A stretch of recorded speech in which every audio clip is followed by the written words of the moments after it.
salah amat. Iya, anda salah-salah. Dia orang Yahudi, dia orang Farisi. Iya. Dia tidak salah-salah amat. Dan ajaran-ajaran juga sebenarnya ya baik, secara umum kan baik gitu. Tetapi yang beda antara Paulus dan Yesus adalah yaitu Paulus mengajarkan dosa waris. Itu Nah, intinya sih ke Yesus situ tidak sih. mengajarkan dosa waris. Hmm. Ya, Paulus. Biar pendeta nggak pusing jelasin kan, nah, diarahkan ke situ. Jadi orang Kristen bilang apa? Tuhan itu roh, makanya sembahlah dalam roh, gitu kan? Ya. Di dalam perjanjian baru, iblis juga disebut roh. Terus apa bedanya? Berarti Tuhan serupa sama iblis gitu, sama-sama roh? Jangan dong, masa Tuhan serupa sama iblis. Roh itu adalah ciptaan dari Tuhan. Setiap manusia diberikan roh yang berasal dari Tuhan. Ketika manusia mati, roh itu akan kembali kepada Tuhan. Ada juga di Bible. Jadi bertabrakan gitu. Kalau Tuhannya roh, dia memberikan roh kepada manusia, roh kembali kepada roh, gimana ceritanya?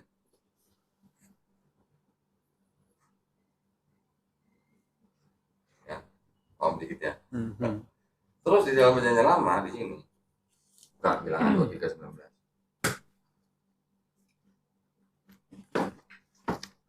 Bilangan 23.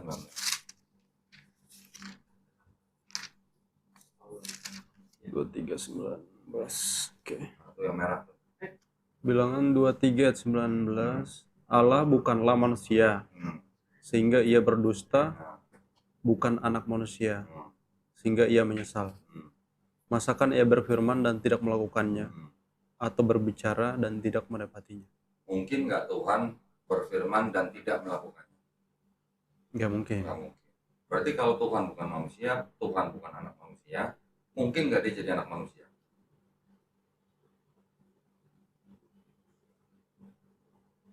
Hah? Nggak mungkin kan? Betul. Nggak mungkin dong. Nah, bagaimana ceritanya dia bisa jadi Yesus? Cuma pasti orang Kristen bilang, iya kan? Iya, maksudnya gimana? Kalau orang Kristen bilang Yesus itu firman Allah yang menjadi manusia, Iya, pasti gitu. berarti kan bertentangan dengan ini. Kalau mereka bilang tidak bertentangan dengan ini, mereka maksa. Oh, ini Maksa memang mereka. belum waktunya Yesus turun. Mereka kan bilangnya begitu. Lagi buka Maleakhi 3 ayat 6.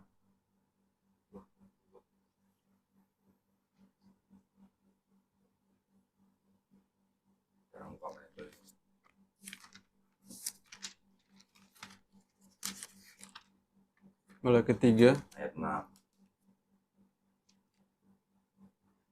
bahwasannya aku Tuhan tidak berubah, dan kamu Bani Yakub tidak akan lenyap.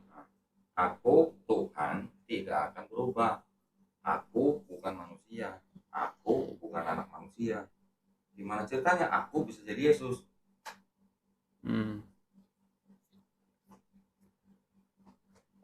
Kan mudah sebenarnya.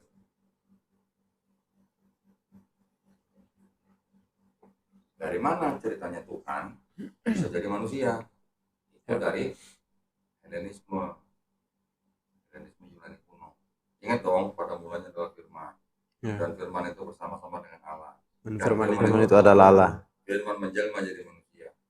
Soalnya, cocok nggak dengan bilangan 23:19? Saya ada nih bukunya nih, yang ngaku bahwa itu adalah filosofi Helenisme. Waduh. belum dah. In the beginning was the word, ada kan? Ayat 1. And the word was Helenisme with God. itu Hah? Apa? Maksudnya penyembah Helenisme. Iya. Ya itu tadi yang sistem kepercayaan orang Yunani kuno, ada dewa Zeus, punya anak Hercules, punya anak Perseus, punya anak Dewi Helen. Itu sistem kepercayaannya disebut dengan kepercayaan Helenisme. Dan ini konsep mereka juga gitu. Ini ada tulisan yang kuning. Filosofi mereka. Kenapa bisa ada timbul agama yang mengadopsi ajaran Helenisme? Sama persis lah. Kalau masih udah dikit ya oke, sama persis. Kan gini, kan orang-orang Kristen awal ini kan bisa disebut Kristen kan awalnya di abad pertama. Ketika Paulus dan Barnabas tinggal di Antioquia selama setahun, mereka dan pengikutnya disebut sebagai Kristen. Ya. Walaupun di Codex Sinaiticus tidak ada kata Kristianos, tetapi mereka timbul pada saat mereka di bawah kerajaan Kekaisaran Romawi.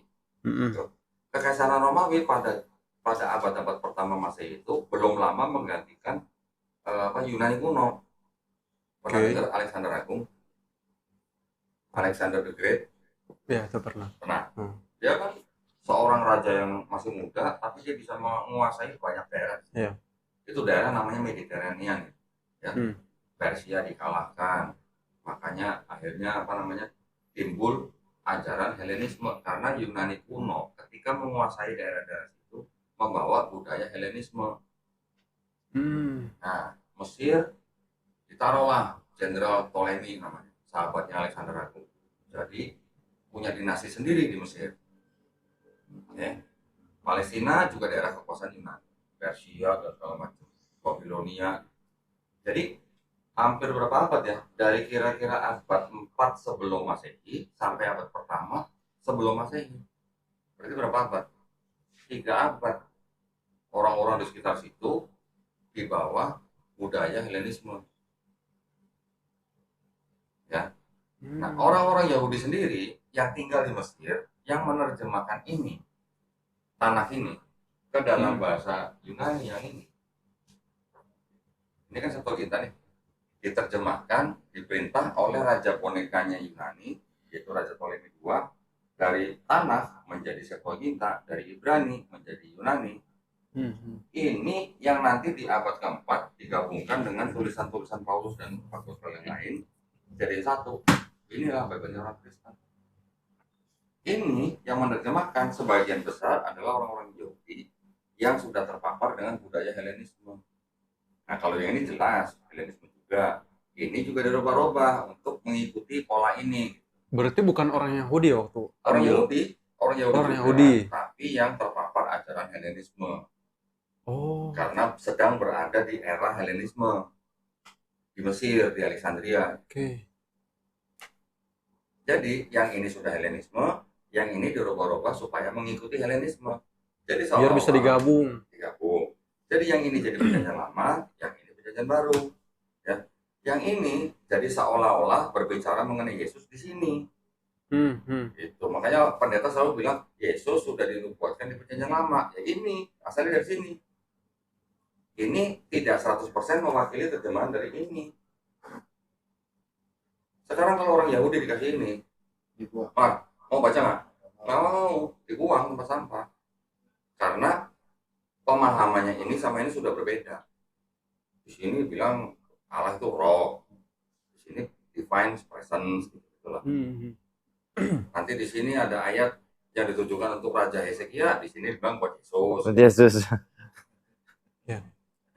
Nanti di sini ada ayat bilang sebenarnya ini buat anak keduanya Nabi Yesaya, di sini dibilang buat Yesus. Jadi hampir semua ayat-ayat yang kira-kira cocok diklaim sebagai nubuat buat Yesus di sini. Dan diambil cuma si ayat. Diambil cuma teksnya, tanpa konteks. Tanpa konteks semuanya.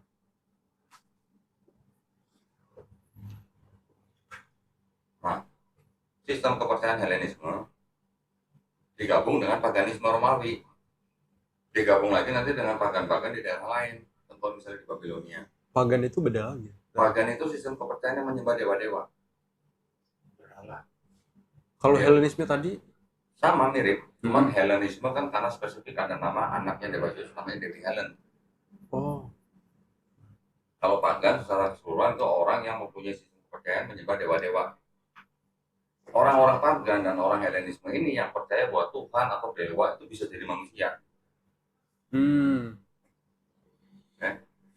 Trinitas yang Trinitasnya Kristen itu bukan Trinitas pertama, jangan sedih. Ribuan tahun sebelum ada Yesus sudah ada Trinitas. Tahu siapa?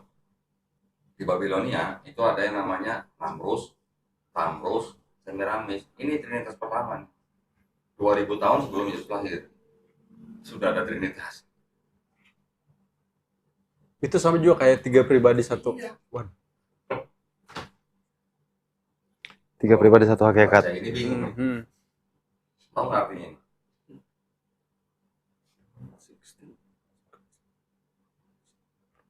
16 juru selamat dunia yang disalib, yang konsepnya sama dengan kekristenan sekarang. Ini buku Ini yang nulis bukan orang Islam, Catholic Graves ini. Macam-macam itu Kristen juga tokoh-tokoh. apa? Iya, jadi ini tokoh-tokoh yang dianggap mempunyai konsep yang sama dengan kekristenan sekarang. Oh Jadi bukan ya, oh ini kan sebenarnya Christianity before Christ. Jadi ada konsep yang sama dengan Kristen yang sebelum. lain. Heeh. Ada Horus, ada Mitra, ada Dan itu Krishna. banyak ya. 16, baru 16. Belum 20. Konsep itu sudah ada sebelum ada Kristen. Makanya sebenarnya jangan sedih gitu. Dan itu penyeliban juga ya. Iya, disalib juga, bangkit, punya murid 12, lahir tanggal 25 Desember. Loh, gimana? Ini yang nulis anak misionaris. Namanya Arthur Weigel. Judulnya apa? Organisme In or Christian. Our Christianity. Jadi dia ngaku dalam kekristenan dia memang ada paganisme. Berarti si Paulus ini maksudnya dia benar-benar orang pagan atau ada teman-temannya Nah, yang itu masih perdebatan. gabung ke dia gitu loh. Ini. Paulus kan dia ayahnya seorang apa namanya bahasa Israel dari suku Benyamin. Oke. Ibunya dari Tarsus, orang Yunani. Oke. Menurut lu Mar, menurut lu nih. Menurut Umar, Paulus itu menganggap Yesus setara dengan Bapa nggak? Enggak. Ada hierarki. Gambarannya terpisah semua sih. Iya. Iya. Jadi Paulus mengajarkan gini, kepala dari seorang wanita atau istri Iya. konteksnya adalah siapa? Suami, Laki-laki Nah. atau suaminya. kepala suami, Kristus. terus kepalanya lagi si bapak. Berarti kan ada apa? Ada hierarki. Iya. Berarti Yesusnya kan tidak setara dengan Bapa. Berarti Paulus tidak menganggap Yesus sebagai Allah. Karena Iya. Paulus selalu menyebut Bapa itu dengan sebutan apa? Theos. Paulus menyebut Yesus selalu dengan sebutan Kurios. Itu Kurios tidak setara dengan Theos, walaupun Kurios juga bisa digunakan sebagai kata ganti untuk Bapa. Tetapi Paulus selalu menyebut Bapa sebagai Theos, Yesus sebagai Kurios. Iya. Mengenal satu-satunya Theos dan satu-satunya Kurios. Dan tidak setara, berarti. Paulus juga bilang karena pengantara itu mewakili banyak orang, tetapi Theos itu Esa. Itu bahasa Ibrani. Theos itu bahasa Yunani. Oh Yunani. Paulus juga bilang hanya ada satu Theos yaitu Bapa, dan hanya ada satu Kurios yaitu Yesus. Memang Paulus bilang menggunakan Kurios ini Bapa menciptakan segala sesuatu. Kurios itu Kristus. Apa? Bukan, Kurios itu sebenarnya dalam bahasa Inggrisnya Lord. Kalau bahasa Jawanya Gusti. Tuan, majikan. Gusti bisa dipakai kalau ngomong kepada manusia, Gusti Pare Umar misalnya. Ya ini Tuan Umar. Tuhan. Atau orang yang dijunjung, orang yang dihormati. Tapi kalau bilang Gusti Allah berarti Tuhan Allah. Zaman dulu kata Tuhan sama Tuhan tuh sama maknanya zaman dulu. Zaman sekarang beda. Tapi di Alkitab masih ada yang kata Tuhan yang kalau kita lihat harusnya nggak cocok dipakai kata Tuhan. Nah, sekarang perempuan baru ketemu Yesus masa langsung nyebut Tuhan. Iya. Dari mana perempuan itu tahu Yesus Tuhan? Itu kan ada ceritanya waktu Yesus ketemu sama perempuan orang Samaria. Ya kan di Sumba. Itu perempuannya ngomongnya Tuhan gitu. Maksudnya baru ketemu gitu. Tapi kan yang 2023 udah diganti. Oh, udah diganti. Coba buka Yohanes 4:19. Iya, kenapa mati? Coba dimasukkan dulu.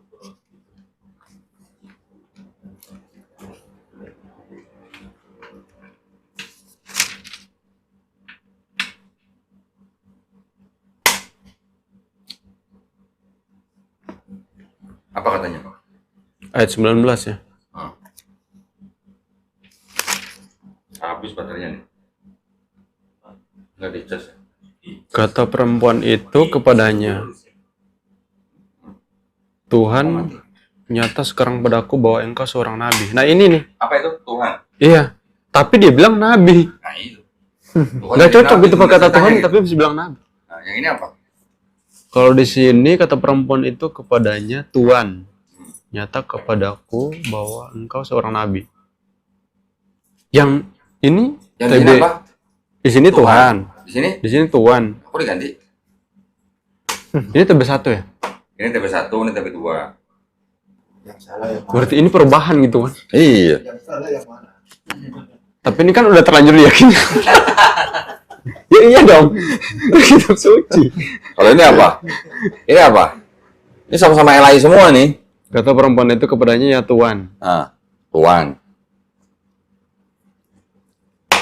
Dulu, zaman dulu, Tuhan dan Tuhan tuh maknanya sama. Dulu.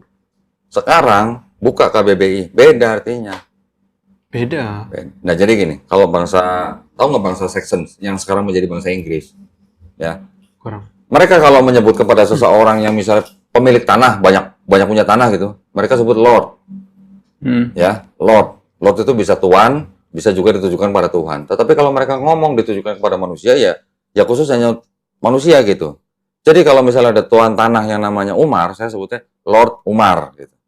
Kalau saya menghadap ke raja, saya menyebutnya raja itu dengan Lord King sebagai penghormatan. Tapi ketika saya masuk gereja, saya menyebut Tuhan Lord God gitu. Ada Lord, ada God gitu. Iya. Tapi kan di bahasa Inggrisnya Lord juga kan? Iya. Makanya kalau di bahasa Jawa, Gusti Allah gitu. Lord itu hanya sebutan kata ganti yang sebagai penghormatan baik bisa kepada manusia dan kepada Tuhan. Tetapi kalau di Bible ini kan setiap kata ada kata Lord ke Yesus, semuanya jadi Tuhan. Iya, di Indonesia jadi Tuhan. Nah, sedangkan kata Tuhan dan kata Allah sama nggak maksudnya? Nggak sama. Bedanya apa? Ya Tuhan itu apa ya? Tuhan apa? Allah Tuhan? memang nama Allah, Tuhan itu sendiri. nama gitu. Tuhan. Iya. Nah, Kalau Tuhan kan sebutan gitu. ya. Gelar. Iya. Generik. Sudah tahu. Kayak umum gitu. Tuhan Sudah itu- tahu kan? Maksudnya Tuhan kan bisa berarti pohon atau apa, orang bisa bilang Tuhan. gitu. Iya. Tapi kalau Allah kan Pohon pisang bisa dituhankan, iya, gitu kan? betul. Batu Kalau bisa Allah dituhankan. Cuma dia doang. Jadi Hal yang- presiden bisa siapa saja, Jokowi ya pasti Jokowi gitu kan. Itu kan Hmm. proper name. Allah itu Iya. nama proper name.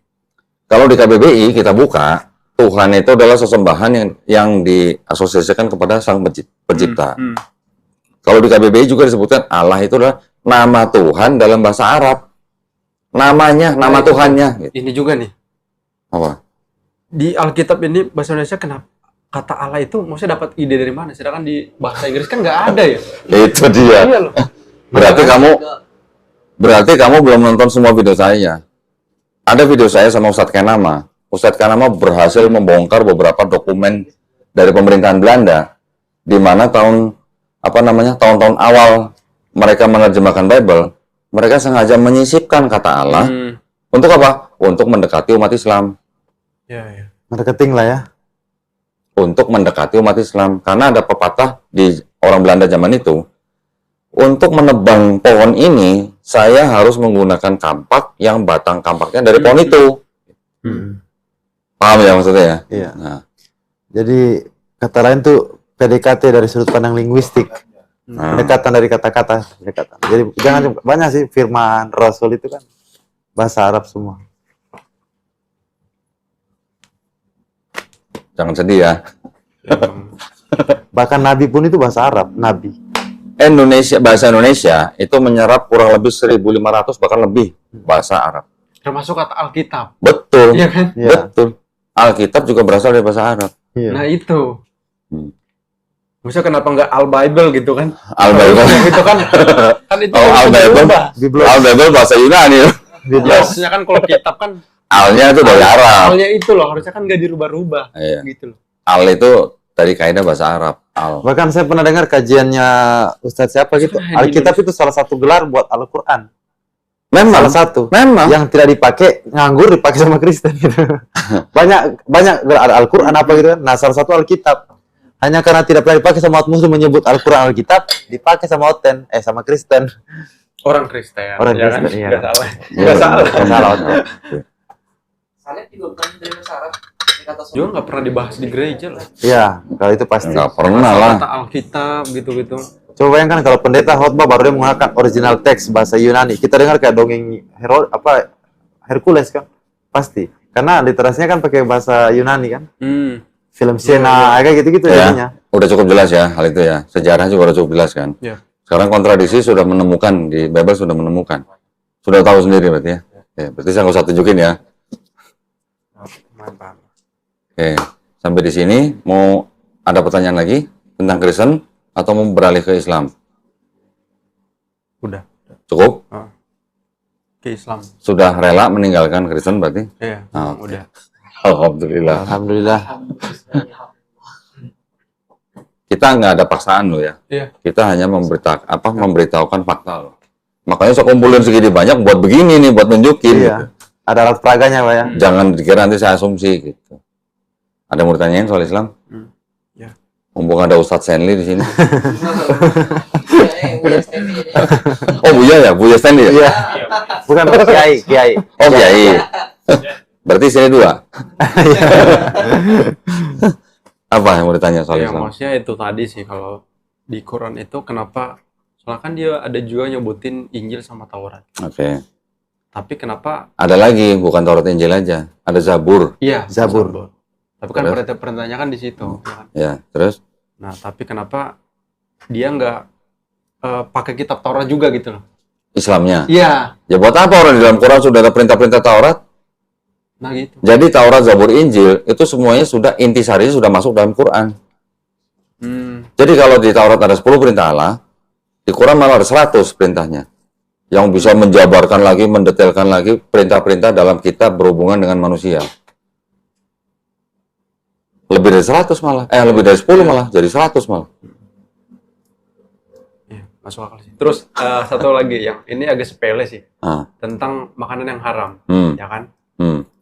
Nah, kalau di Alkitab itu, di Taurat Alkitab itu kan unta itu haram. Tapi kalau di Quran nggak disebutin lah gitu. Ya. Jadi sebenarnya kalau di Islam, ini juga menjadi pertanyaan saya ketika dulu saya baru-baru masuk Islam. Ya. Bahkan setelah saya masuk Islam, saya malah sekarang nggak makan lele. Bukan berarti lele haram ya, lele nggak haram di dalam Islam ya. Tetapi ketika saya mempelajari ulang Bible, di Bible ada larangan makan ikan yang tidak bersisik dan atau tidak bersirip. Bahkan lele kan bersirip tapi tidak bersisik. Iya. Iya kan? Makan nggak ikan lele? Makan. Nah, di perjanjian lama nggak boleh loh. Ayo, kalau ikan tidak bersirip atau bersisik, berarti lele nggak boleh, patin nggak boleh. Paulus sudah boleh. Siapa? Paulus. Oh, berarti pengikut Paulus. Nah, Paulus ditambahin pecelnya, pecel lele.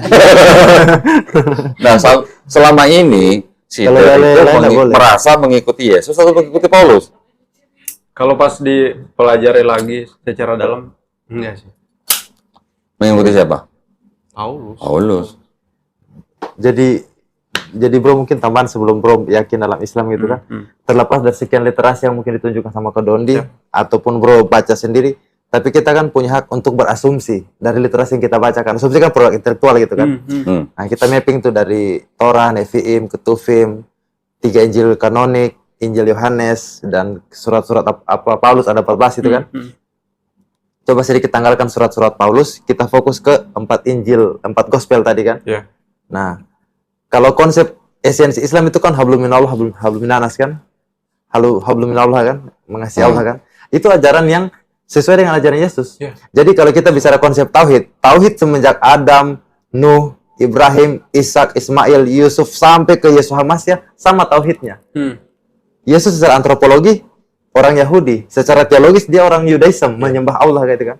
Nah, apa yang diajarkan Yesus? Yesus mengajarkan kasih kepada Allah dan kasih kepada manusia. Dari sekian banyak agama, hanya Islam yang menjalankan ajaran Yesus Hamasya. Jadi, dan Yesus bilang kepada murid-muridnya, tidak ada satupun iota pun dari hukum Taurat akan di ini kan. Dalam Al-Quran 30 juz, 14 surah, 114 surah, 600 6.000 sekian ayat, 6.600 sekian ayat. Itu. Selain tradisi Sabat, semuanya ada di situ. Jangan ada padamu hanya di hadapanku. Ada dalam Al-Quran. Jangan menyebut nama Tuhan Allah dengan sembarangan. Semuanya ada. Jadi kecuali tradisi Sabat ya, yang di dalam Al-Jumu'ah itu sudah ke hari Jumat gitu, perintah kepada Bani Ismail kan. Tapi semuanya sama. Jadi poinnya Islam tidak pernah membantah ajaran Yesus Hamasya. Kecuali Pak De Paulus ya, Pak De Paulus kan lain. Kalau Yesus Hamasya tidak ada yang dibantah. Kok Pak Ade sih? Iya Pak De, biar sopan aja biar agak sopan. Uncle Paul. Oh bro, tahu nggak Paulus itu punya penyakit tahu ya? Penyakit ayan itu namanya Saint Paulus, itu bersumber dari Paulus itu. Baca itu secara medis ya, itu secara medis. Jadi Paulus itu penyakit Saint Paulus itu penyakit ayan. Itu masih dipakai medis sekarang, itu namanya penyakit Saint Paulus. Kenapa? Karena bermula sama Santo Dari Paulus. Paulus orang pertama mengidap penyakit tersebut. Namanya penyakit Saint Paulus. Ya bisa jadi yang di Damsyik itu ada hubungannya sama istilah medis, bisa jadi ya. Ada sih dari ini makanya. Kalau dipikir-pikir sih nggak masuk akal ya. Secepat itu gitu. Sebenarnya Paulus nggak salah-salah amat. Iya, ada salah-salah. Dia orang Yahudi, dia orang Farisi. Iya. Dia tidak salah-salah amat. Dan ajaran-ajaran juga sebenarnya ya baik, secara umum kan baik gitu. Tetapi yang beda antara Paulus dan Yesus adalah yaitu Paulus mengajarkan dosa waris. Itu Nah, intinya sih ke Yesus situ tidak mengajarkan dosa waris. Hmm. Ya, Paulus masih mengajarkan. Jadi gini, Paulus itu sebenarnya dia mengaku sebagai rasul, pengikut Yesus, tapi dalam arti dia bukan orang yang berdakwah kepada orang Yahudi. Ya, karena orang Yahudi kan sudah punya imam-imam Farisi kan.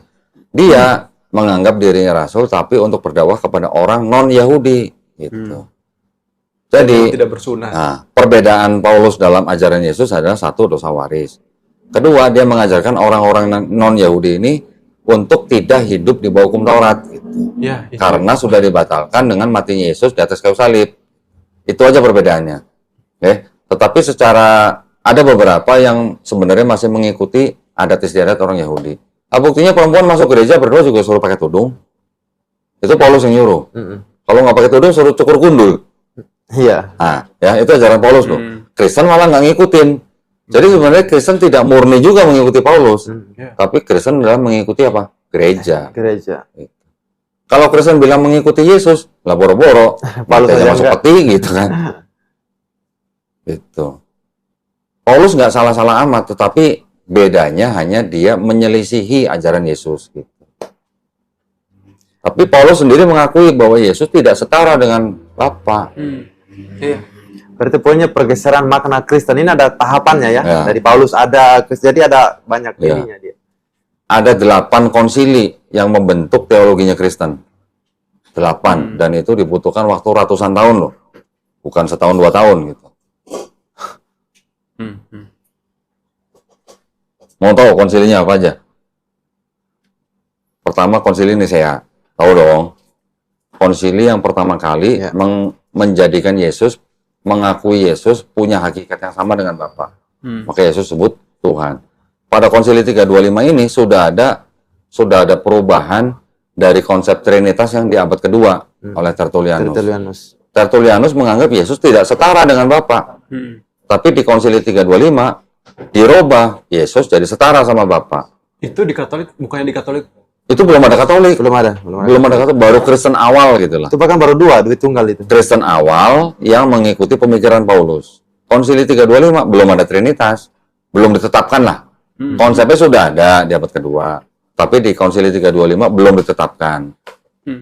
Ditetapkannya di mana? Di Konsili Konstantinopel tahun 381. 381. Roh Kudus juga punya hakikat yang sama dengan Bapa. Baru nih ditetapkan istilahnya konsep Trinitas yang sudah disempurnakan oleh bapak-bapak gereja pada saat itu gitu. Udah selesai belum? Belum. Masih ada lagi Konsili Efesus 431 Masehi. Menetapkan Maria sebagai Theotokos, bunda pengantar Tuhan ke bumi gitu.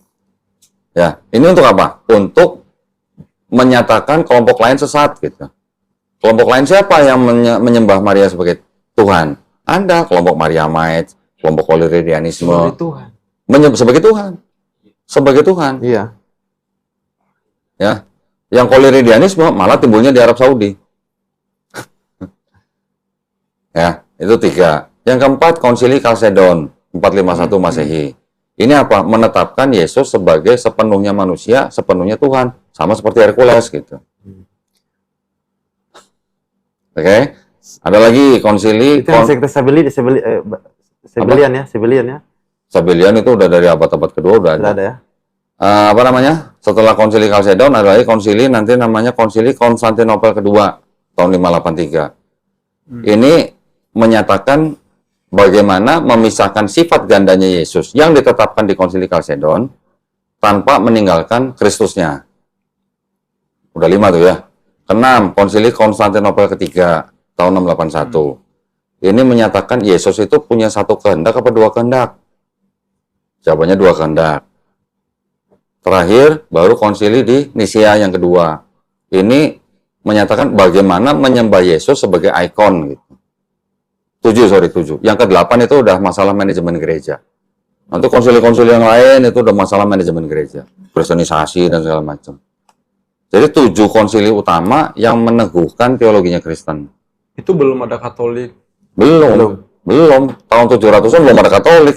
Katolik baru timbul. Tadi kan dari konsili Kalsedon ya, konsili Kalsedon yang 451, itu gereja itu berubah menjadi gereja patriarki. Gitu. Gereja patriarki itu punya beberapa pusat di Roma, Alexandria, Yerusalem, Konstantinopel, Antioch.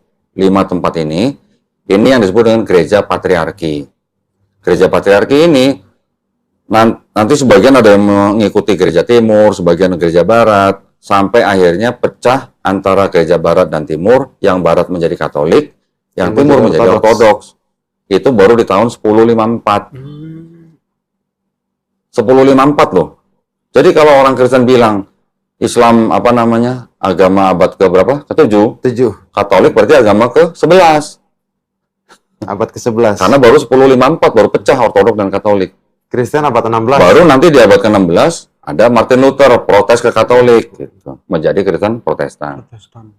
Berarti Protestan agama abad ke-16. Saksi Jehova abad 18. Saksi Jehova abad 19. 1870 Saksi Jehova baru muncul. Walaupun akidahnya Saksi Jehova itu mirip sekali dengan Arianisme, tapi nggak bisa disebut ini timbul dari Arianisme. Soalnya mereka bilang Yesus malaikat. Arian bilang manusia, kan ini yang malaikat. Yesus malaikat. Dan itu setelah Protestan nanti timbul lagi denominasi yang begitu banyak. Di bawah Protestan nanti ada Lutheran, Anglikan, Calvinisme, Baptism, Anabaptism, macam-macam timbul di bawahnya. Ada First Wave Awakening, ada First Wave Awakening, Second Awakening, Third Awakening di Protestan. Ini di Protestan. Dari denominasi yang perpecahan dari Protestan ini ada yang balik lagi tidak menerima Konsili Nisea. Iya. Nanti timbul kelompok sendiri lagi di bawah Protestan. Tidak menerima Konsili Nisea. Kalau di Indonesia ini kebanyakan Lutheran. Tapi Calvinis juga ada, Ortodoks juga ada. Hampir semua denominasi di Indonesia ada. 200 sih, cuma 200. Dari 45.000 cuma 200 di Indonesia. Ada 45.000 denominasi di dunia. Baru 45.000. Baru 45.000. Belum baru 1.000. 2,6 miliar pemeluk Kristen terbagi di 45.000 denominasi. 200 lebih ada di Indonesia. Ya di kampung saja banyak udah kayak pisah-pisah gitu. Ya. Kalau bermasalah dikit, gereja. Di Indonesia ada denominasi baru, namanya Kristen KTP. Saya dulu itu. Kristen KTP. Bukan ada GKJJ? Ya. Ada GKJJ bukan? Bukan. Gereja Kristen jalan-jalan. Oke, terus ke Islamnya lagi, ada yang mau tanya lagi? Tadi kan bertanya tentang Taurat, Zabur, Injil ya. Saya jelasin gini. Di dalam Quran disebutkan bahwa Quran membenarkan kitab-kitab yang diturunkan sebelumnya. Oke, yaitu Taurat, Zabur, Injil.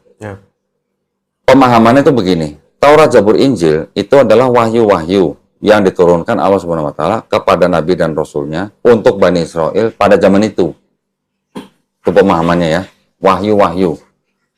Kalau sekarang kita memahami ada Bible-Bible-nya Yahudi dan Kristen, ada yang disebut Taurat, ada yang disebut Injil, yang disebut Mazmur. Apakah Musa menulis Taurat? Taurat itu yang disebut 5 kitab Musa. Kejadian, Keluaran, Imamat, Bilangan, Ulangan. Itu yang disebut dengan Taurat. Orang Kristen menyebut itu Pentateuch. 5 kitab gitulah. Apakah Musa yang menulis Pentateuch? Tradisi Yahudi mereka mengatakan Musa yang menulis kitab Taurat atau Pentateuch. Itu sampai kira-kira di abad 89 lah. Setelah itu sudah timbul banyak pemikiran dan teori-teori yang mengatakan yang menulis itu bukan Musa. Siapa? Yang menulis adalah orang-orang Yahudi yang ketika sedang dibuang ke Babel di Babilonia. Ada kan? Kan Israel kan setelah diserang, Israel Utara dikuasai Assyria di abad 8 sebelum Masehi, kemudian dikuasai oleh Babilonia, Utara dan Selatan, mereka dibuang ke Babel atau Babilonia. Nah, pada saat itulah timbul sekolah-sekolah orang-orang Israel di situ. Ada 4 sekolahan namanya. Yahwis, Elohis, Priestly, Deuteronomis. 4 sumber kisah ini yang masuk ke dalam 5 kitab Musa itu. Makanya karena ada 4 kisah, ada 4 sumber kisah, makanya di 5 kitab Musa itu banyak kontradiksi. beda-beda gitu loh. Karena dari 4 kisah ini yang masuk ke dalam Torah, cerita-cerita di Torah itu diceritakan bisa ada yang 2 kali, ada yang 3 kali gitu. Nah, kalau diceritakan 2 kali pasti berbeda lah gitu. Nanti ada yang menceritakan Adam dan Hawa diceritakan tidak bersamaan, nanti ada kisah lagi masuk Adam dan Hawa diceritakan bersamaan. Ada yang diceritakan tentang banjir bah Nuh, ada yang diceritakan pada hari pas hari banjir Nuh dan keluarganya masuk, ada lagi beberapa ayat sebelumnya diceritakan 7 hari sebelumnya Nuh sudah masuk. Gitu. Itu karena sumber kisahnya berbeda-beda. Makanya banyak kontradiksi gitu. Oke. Nah, apakah Daud menulis Zabur? Tidak juga. Ternyata Zabur itu juga bukan tulisan satu orang gitu. Apakah Yesus menulis gospel? Tidak juga. Karena gospel yang nulis orang-orang yang tidak diketahui. Tidak ada pernyataan saya bernama Matius, saya menulis untuk ini, untuk siapa. Nggak ada kan? Matius, Markus, Lukas, Yohanes nggak ada begitu kan? Jadi yang dimaksud dengan wahyu-wahyu yang diturunkan Allah Subhanahu wa taala kepada nabi dan rasulnya untuk Bani Israel pada zaman itu, wahyu bentuknya gimana? Kalau kita manusia ngopi, ngerokok dapat ilham gitu lah ya. Kalau wahyu untuk nabi. Wahyu itu ya pesan atau pengetahuan yang diterima oleh nabi yang langsung masuk ke dalam kolbu nabi. Apa yang diajarkan nabi kepada umatnya, ya itulah wahyu yang diajarkan. Ya, wahyu yang dituliskan namanya kitab. Ya. Oke, tapi kitab dalam bahasa Arab itu artinya bukan cuma wahyu yang dituliskan, bisa juga berupa hukum, bisa juga ketetapan, bisa juga perintah.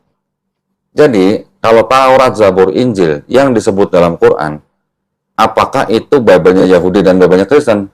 Bukan, menurut pandangan Islam. Ya, bukan Bible-nya Yahudi, bukan Bible-nya Kristen. Tetapi bukan berarti di dalam Bible-nya Yahudi dan Bible-nya Kristen itu 100% salah, tidak. Masih ada sisa-sisa kebenaran. Karena apa? Pesan-pesan yang ada di dalam Bible-nya Yahudi dan Bible-nya Kristen, masih ada pesan-pesan yang berkesesuaian dengan tauhidnya Islam. Masih ada gitu. Berarti di Yahudi Tetap tauhid. Tauhid, orang Yahudi itu bertauhid. Mereka tidak menyembah siapapun kecuali Hashem. Gitu. Kan ada pesan di dalam Ulangan 6 ayat 4. Nabi Musa bilang apa? Shema Israel, Adonai Elohenu, Adonai Ehad. Ya, dengarlah ya bangsa Israel, Tuhan Allah kita, Tuhan itu Esa. Di Quran ada ayat yang semacam itu. Gitu. Qul huwallahu ahad, Adonai Elohenu, Adonai Ehad. Ada Ehad, ada Ahad. Sama, Ehad dan Ahad itu sama. Ehad bahasa Ibrani, Ahad bahasa Arab. Bahasa Arab. Nanti dibilang tadi yang udah dibaca, Tuhan bukan manusia, Tuhan bukan anak manusia kan? Di Quran juga ada. Lam yalid walam yulad. Tidak beranak, tidak diperanakan. Sama. Ya. Jadi artinya di dalam Bible Yahudi dan Bible Kristen masih ada pesan-pesan yang sejalan dengan ketauhidan di dalam Quran. Tetapi kita umat Islam memandang Bible-nya Yahudi dan Bible-nya Kristen, kita tidak boleh menolak 100%, kita juga tidak boleh menerima 100%. Nah itu kenapa tuh? Ya itu karena masih Yahudi ada. Bukannya asli gitu kan? Hah? Maksudnya Taurat di Yahudi itu bukannya di situ yang asli? Gini, kan tadi saya bilang, saya sudah membuktikan bahwa Taurat atau 5 kitab Musa itu tidak ditulis oleh Musa. Ya. Jadi kita tidak memandang bahwa Bible-nya Yahudi itu adalah Taurat yang disebut dalam Quran. Tetapi pesan yang disampaikan oleh Nabi Musa kepada umat Israel ditulis oleh para pengikutnya. Pesan-pesan itu kan masih ada yang sesuai gitu loh dengan yang disampaikan. Tetapi juga mereka sudah merubah-rubah dan juga banyak kesalahan gitu. Karena yang di kitab Yahudi. Iya, masih banyak kesalahan. Apalagi di Kristen. Nah, kalau di Kristen, masa Yahudi aja salah apalagi di Kristen. Kalau di Kristen itu kan tadi sudah ada pengaruh paganisme Romawi dan Helenisme Yunani kuno. Ya, itu di Kristen yang di PB. Tetapi kalau yang di PL itu ada kesalahan-kesalahan karena yang menulis tidak semuanya menerima wahyu dari Tuhan. Contoh misalnya, kelelawar burung bukan? Bukan. Kelelawar adalah mamalia sebenarnya. Tapi karena dia punya tangan yang bersayap, dia bisa terbang. Tapi itu bukan burung. Gitu. Menurut sains zaman sekarang.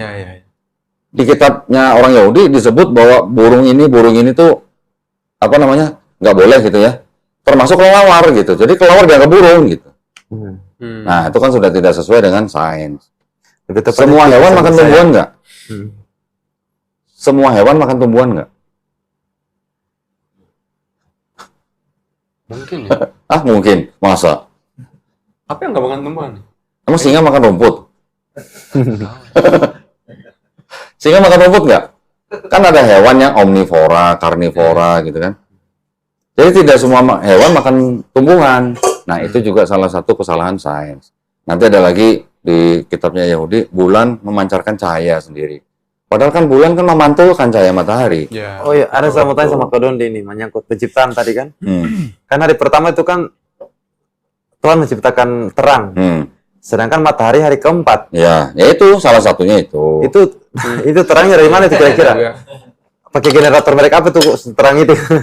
Itu Sumbernya dari mana? Ada orang Kristen menjawab bahwa Allah itu sendiri adalah terang. Ya, orang Kristen jawab begitu. Tapi kan gampang sekali dibalikan. Kalau Allah sendiri itu terang, ngapain dia berfirman jadilah terang? Gitu. Iya. Itu. juga terang. Iya. Yesus juga terang. Iya. Ciptakan ya. Nah, Dewa Mitra juga terang. Itu yang pertama. Yang kedua, dia punya pengakhiran hari kan terjadilah pagi dan terjadilah petang. Ya. Itulah hari pertama. Sedangkan perhitungan hari secara astronomi itu adalah dari matahari. Nah, mataharinya belum ada. Matahari kan hari keempat. Ya. Hari pertama kan terang. Nah, dari harinya saja sudah menjelaskan adalah satu periode yang terciptakan adanya matahari kan. Makanya disebut hari. Lebih masuk akal Al-Qur'an menggunakan masa. Masa lebih luas. Tapi kalau pakai barometer hari, standar ukuran hari, berarti harus ada matahari. Kayak itu. Hari pertama, hari kedua, hari ketiga, matahari hari keempat baru ada. Kalau hitungan hari, berarti harus ada sistem 24 jam. Ya, kayak gitu. Tapi kalau di gereja pasti dibilang masa sih. Masa. Iya. Kristen memang ada yang memandang itu juga sebagai masa. Masa, ya. Ya. Ya memang ada terjemahan Yom Itu kan. tidak terlalu signifikan lah ya. Iya. Tetapi ini ada bukti nih, ya. Pernah dengar nggak? Yesus bilang, aku adalah jalan dan hidup dan kebenaran. Ya. Ya. Baca tuh yang dikuningin tuh. Siapa tuh? Mitra like Jesus was venerate as the way, the truth, the light, the world, the Son of God, and as the God. Apa bedanya sama Yesus? Jalan dan hidup dan kebenaran. Mitra siapa? Dewa Mitra. Dewa Mitra itu dewa yang disembah oleh Romawi yang dipinjam dari Persia gitu. Mitra of Persia.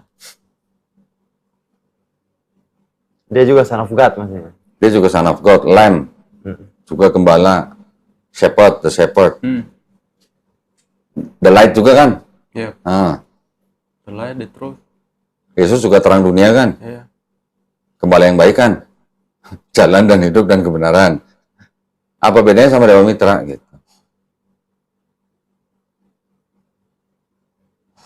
Nanti kalau baca nilai kaget lagi nih.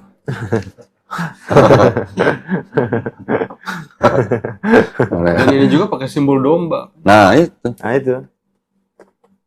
Kan Yesus juga anak domba ya sebenarnya. Domba Allah. Iya. Ya anak domba Allah. Ya. Ini apa? Ini yang nulis Bapak Gereja loh, Justin Martyr loh. Iya. Apa katanya? Justin Martyr.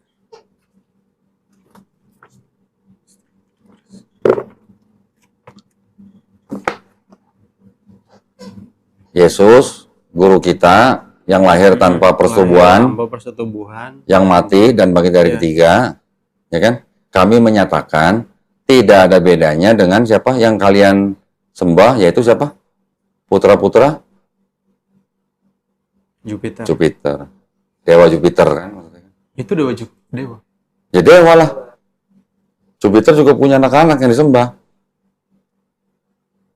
Justin Martyr menyatakan Yesus tidak ada bedanya dengan itu.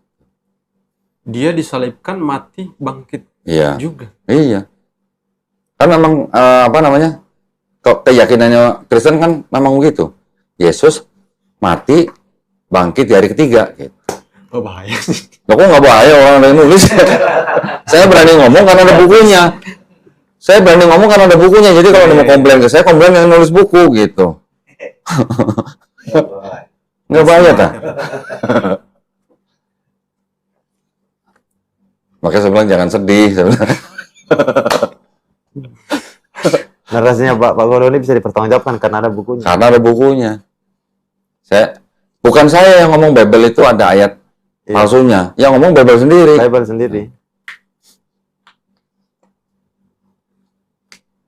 Jadi kalau ada yang mau menyaganya menulis buku gitu kan. Iya. Katolik tadi LAI juga bukan? Yang Bible itu, kitab suci Katolik itu, Perjanjian Lama dan Perjanjian Barunya menggunakan dari LAI, tapi ditambahkan dari LBI yang Deuterokanonika. Oh iya. Nah, yang 7 kitab tidak diakui oleh Protestan.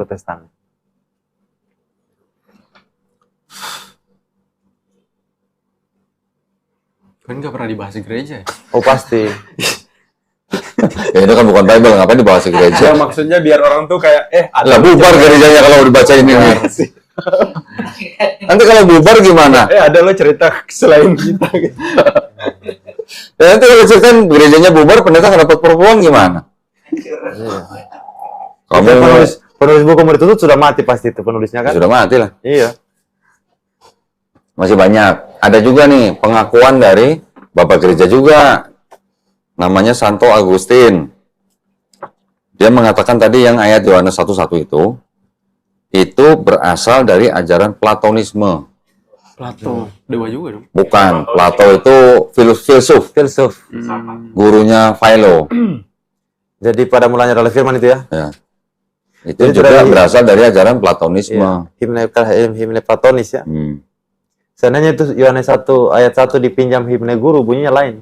Terpujilah wahai engkau ibu dan bapak guru, namamu akan selalu hidup dalam sanubariku. Yohanes 1 ayat 1. Kebetulan pakai himne Platonis makanya bunyinya kayak gitu.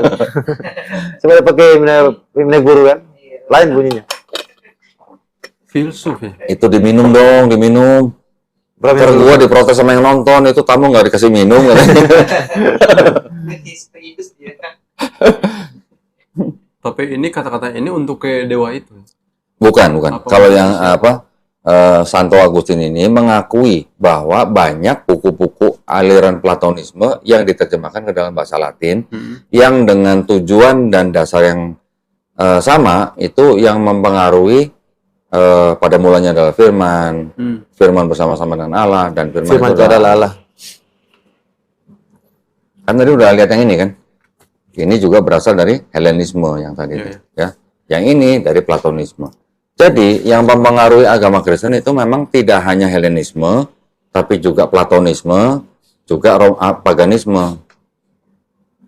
Yes. Ya masalah ini God kan belum tentu Allah ya. Sekarang malah liberalisme yang masuk. Iya. Ya. LGBT dan lain-lain kan liberalisme yang masuk. Ini maksudnya ini. Iya. Yang ini. Iya. Coba kok. Saya penasaran ini, belum pernah pegang. Udah pernah lihat itu belum? Aku pernah lihat. Bro, tahu enggak bedanya Itu nih? udah salah deh. Bro, tahu enggak bedanya nih, Bro? Apa bedanya nih, enggak? Nggak tahu siapa. Kalau yang warna hitam bunyinya begini. Beginilah bunyi firman Tuhan. Kali ini agak halus dia. Ini sama kayak kejadian sampai Sama. Ini agak feminin bunyinya ini. Kayak itu gimana? Ini. Bunyinya gimana bunyinya? Pada mulanya lah firman. Nah, Asik. agak lebih feminim kan ini kan memang untuk kaum ini kan. Saya nggak tahu isi bedanya makanya waktu ditanya di Komal, saya jawabnya gitu aja kan untuk LGBT kan. Ya pasti yang bacain LGBT kan pasti bedanya bunyinya beda pasti. Bukan begitu, bukan. Oh, bukan. Sini. Iya, lebih halus kan. Nih, saya kalau ngomong alat peraga kan enak. Iya. Pernah dengar King James Version kan? ya. King James Version diterbitkan tahun 1611. Ini versi cetak ulangnya. Cetak ulang. Oke, ini King James Version. King James dari Inggris itu yang memerintahkan penerjemah untuk menerjemahkan Bible dari bahasa Ibrani dan Yunani ke dalam bahasa Inggris. Oke. King James ini adalah seorang bisex. Dia menikah dengan perempuan juga, tapi dia juga gay. Oh, jadi King James yang ini yang itu juga ya? Iya, ya ini berdasarkan ini. Jadi King James itu adalah seorang bisex, dia menikah dengan perempuan, tapi dia juga seorang gay. Oleh teman-teman gay-nya, dia bukan disebut King James, tapi Queen James gitu. Makanya Bible-nya jadi Queen James Bible. Ngeri ya. Ini tahun berapa sih? Coba munculnya? aku bacakan Nih, saya baca nih. Sebentar ya. Yang ini tahun berapa sih munculnya? versi. Ini 2012. Versi King James. Nih, 2012 nih. Oke. Ini apa? King James masih ada ya sekarang. Ya, orangnya udah nggak ada. Gay Tapi- Bible. Ya sudah meninggal, peninggalannya ini. Nah, ini dirubah beberapa ayat menjadi ini oleh orang-orang yang mendukung LGBT. Tapi teman-temannya dia juga. Yang menyusun ini bukan, yang menyusun ini bukan teman-temannya King James.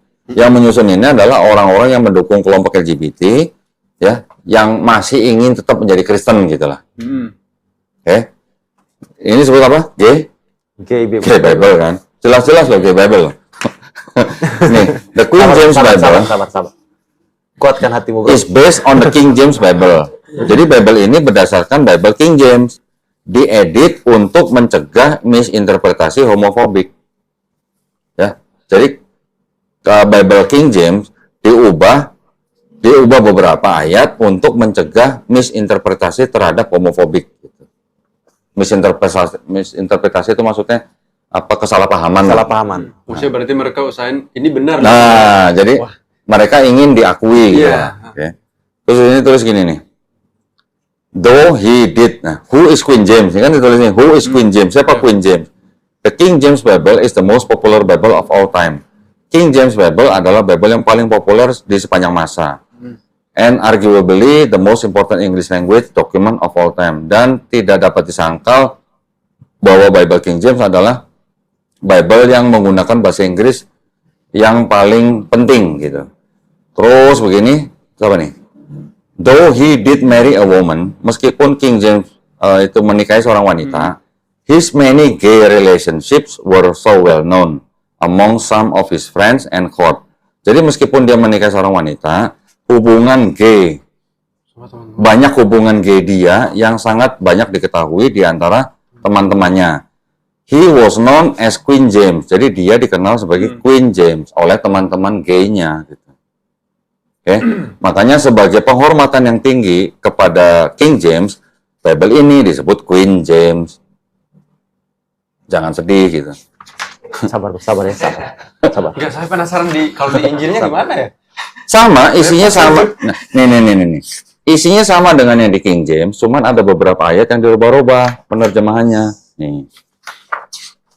Tuh, beberapa ayat dirubah-rubah supaya tidak menimbulkan kesalahpahaman atau misinterpretasi terhadap LGBT. Ya.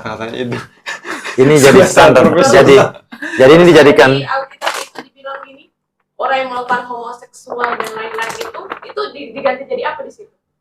Nggak dibilang homoseksual, jadi ada beberapa kata, contoh lah ya, contohnya kayak gini. Pernah dengar cerita perjamuan kudus? Perjamuan kudus, Yesus sebelum disalib, ada seorang murid yang bersandar di sebelah Yesus. Kalau di sini, kalau di Bible-nya LAI itu bersandar di sebelah Yesus. Kalau di sini bersandar di dada Yesus. romantis, nah. Kira-kira siapa tuh? Enggak, bersandar di sebelah Yesus saja sudah menimbulkan tanda tanya. Ini bersandarnya di dada Yesus. Jadi apa? Kenyantu kan itu. Ya. Nah, ini ada gini.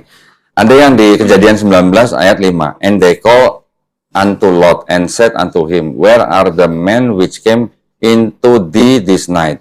Bring them out unto us, that we may rape and humiliate them. Adalah nanti di terjemahnya lah. Sebentar, saya cari yang dirubah nih ya sama mereka ya.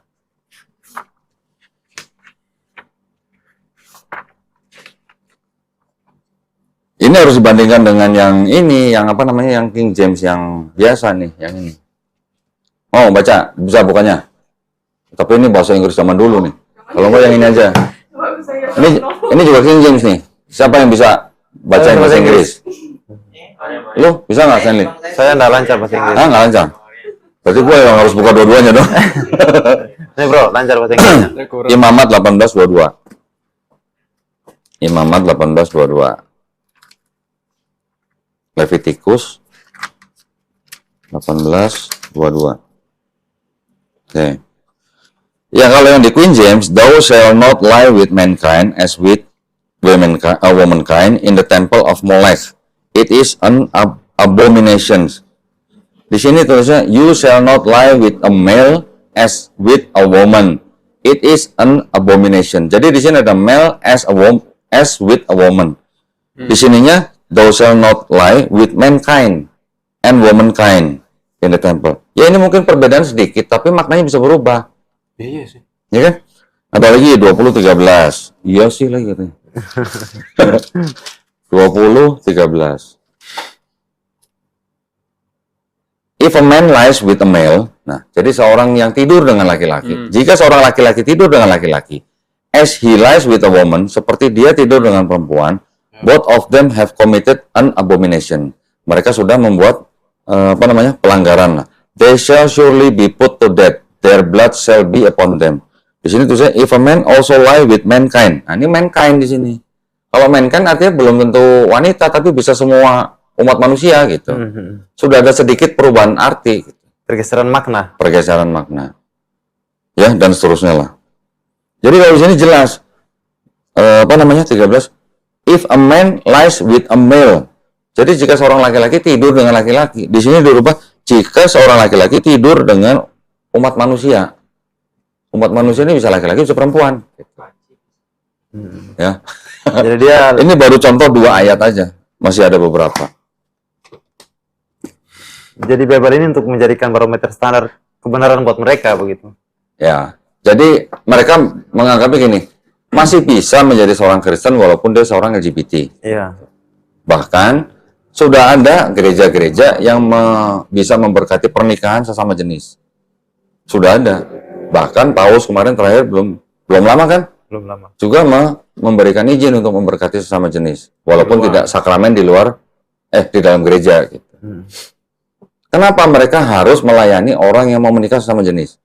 Karena kelompok LGBT ini bisa sampai memengaruhi pemerintah di negara itu, sampai harus mengeluarkan undang-undang bahwa kelompok LGBT diakui karena masalah HAM gitu. Begitu pemerintah mengeluarkan undang-undang, kalau gereja nggak mau menikahkan, gereja melanggar undang-undang. Nah, lo gimana? Iya. Gerakan politisnya luar biasa ya. Luar biasa. Dan duitnya nggak sedikit. Iya. Bisa sampai ngeluarin undang-undang. Berarti kan harus bisa mempengaruhi rakyat yang ada di negara itu. Indonesia bahaya kalau kayak gitu ya. Untung mayoritas Islam ya. Untung. Itu kata pendeta Mel Atok. Iya, dijungung. Pendeta Mel Atok ngomong, untung Indonesia mayoritas Islam. Kalau enggak, mungkin sudah keluar undang-undang melegalkan pernikahan sesama jenis. Nah kan sebenarnya di Bible juga dilarang. Dilarang sebenarnya. Kan yang diciptakan Adam dan Hawa. Iya. Bukan Adam dan Yusuf. Makanya tadi saya bilang ada mulai masuk dari sekian banyak paganisme, Helenisme, sekarang liberalisme yang masuk. Kebebasan. Mau sama laki-laki kek, besok-besok sama makhluk sama pohon mungkin. Pokoknya kebebasan kita. Kalau liberalisme tidak hanya menyerang Kristen. Liberalisme juga menyerang Islam. Iya memang. Tadi mengenai Taurat, Zabur, Injil sudah cukup jelas ya. Ya udah. Enggak lagi? Apa ya? Oh iya, kan saya ada baca cerita bahwa Nabi Muhammad itu waktu dia kecil itu kan dia ketemu sama pendeta Buhair. Buhair, ya kan? Yang itu Nasrani. Dimana dia juga mengakui bahwa Yesus itu cuma Nabi. Karena Kristen itu Kristen yang tadi saya bilang kan ada Nazarin, ada Ebionite, ada Kristen-Kristen awal yang tidak makan babi, tetap sunnah, tapi dia memandang Yesus hanya pemimpin rohani. Bukan Tuhan. Orang-orang Yahudi juga. Yahudi ada juga yang. Ya memang Kristen yang menciptakan siapa? Kalau bukan Yahudi. Emang Paulus orang mana? Paulus orang Yahudi. Maksudnya kirain semua Yahudi itu nggak mengakui. Oh enggak. Jadi ada pemisahannya begini. Yahudi yang tidak mengakui Yesus sebagai Mesias itu disebut dengan Yahudi yang rabinik. Ya, Yahudi rabinik ini yang mempunyai otoritas dengan kitab yang ini yang disebut Tanakh. Nah, yang menerjemahkan tadi Septuaginta kan juga orang-orang Yahudi. Tapi orang-orang Yahudi yang sudah berada atau terpapar ajaran Helenisme pada zaman itu. Jadi Kristen juga yang menciptakan juga Yahudi juga. Tapi kan Yahudi yang sudah terpapar. Ya. Ada yang masih tidak mau hidup dengan pengaruh Helenisme, ada yang hidup dengan pengaruh Helenisme. Yang pengaruh Helenisme ini yang menjadi salah satu sebab timbulnya agama Kristen. Ya namanya Yahudi kan sudah diaspora, tinggal di mana-mana, ya kan? Sekarang juga masih banyak Yahudi yang diaspora, yang tinggal di mana-mana, ada di Eropa, Amerika, Afrika, bahkan di Cina ada Yahudi Kaifeng namanya, mata sipit, tapi Yahudi ada begitu. Nah, kalau sudah diaspora, otomatis kan terjadi asimilasi. Asimilasi pernikahan antar bangsa gitu loh, antar ras. Berarti kan sudah ada Yahudi yang masih murni darahnya, juga banyak Yahudi yang darahnya sudah tidak murni Yahudi. Lu ada darah Yahudi nggak? Tahu nggak? Nah, Yahudi yang tidak murni darahnya ini bisa disebut sebagai Yahudi hybrid gitu lah. Nah, Yahudi hybrid ini yang menimbulkan paham Zionisme. Ini yang memprakarsai mendirikan negara Israel. Dari mulai akhir abad ke-19, lanjut abad 20, sampai hari merdeka di tahun 1948. Tapi yang si Pendeta Bohero itu Nasraninya dari mana gitu? Kalau nggak salah, itu ada yang menyebutkan bahwa dia termasuk Kristen historian. Kristen historian itu ya berbeda dengan Kristen yang mengikuti pemikiran Paulus. Yang mengikuti pemikiran Paulus saja itu sebenarnya sudah berevolusi gitu, oleh bapak-bapak gereja yang akhirnya menyetarakan Yesus dengan Bapa. Gitu. Nah, kan masih ada yang memisahkan diri. Sebelum Konsili Chalcedon itu ada yang memisahkan diri menjadi gereja timur. Nah, gereja timur inilah yang dianggap sebagai cikal bakalnya, yang salah satunya adalah Pendeta Bohero dan juga saudaranya istri daripada Nabi, yaitu Waroka bin Affan. Waroka bin siapa? Novan. Itu adalah yang dianggap Kristen-Kristen atau Nasrani timur gitu. Yang barat, patriarki pecah menjadi barat dan ortodoks. Yang timur sebelum Chalcedon itu yang dianggap sebagai Kristen-Kristen, yang salah satunya adalah Pendeta Bohero itu. Dan sekarang kenapa nggak ada Kristen yang kayak gitu? Itu sangat kecil sekali. Sekarang sudah sangat kecil. Jumlahnya nggak banyak. Ya karena pengaruh gini. Kalau yang barat sama yang ortodoks ini kan memang mereka juga memang besarnya di di daerah Eropa. Pengaruhnya dengan kekuasaan militer dan segala macam, makanya jauh lebih berkembang daripada yang historian, yang timur. Nah, sekarang Kristen itu sebenarnya timbul karena politik apa bukan sih? Politik, karena ada Kaisar Konstantin yang pertama kali yang terlihat melegalkan agama Kristen pertama kali di Romawi, ya Kaisar Konstantin. Kaisar Konstantin sendiri yang membuat Edict of Milan, ya. Edict of Milan itu kira-kira 313 menjadikan Kristen sebagai agama yang legal di Romawi. Baru legal ya, belum negara agama, belum agama negara maksudnya. Baru kira-kira tahun 380-an, Kaisar Theodosius membuat Edict of Thessalonica. Dijadikan agama menjadi agama negara gitu. Jadi ada hubungannya dengan politik.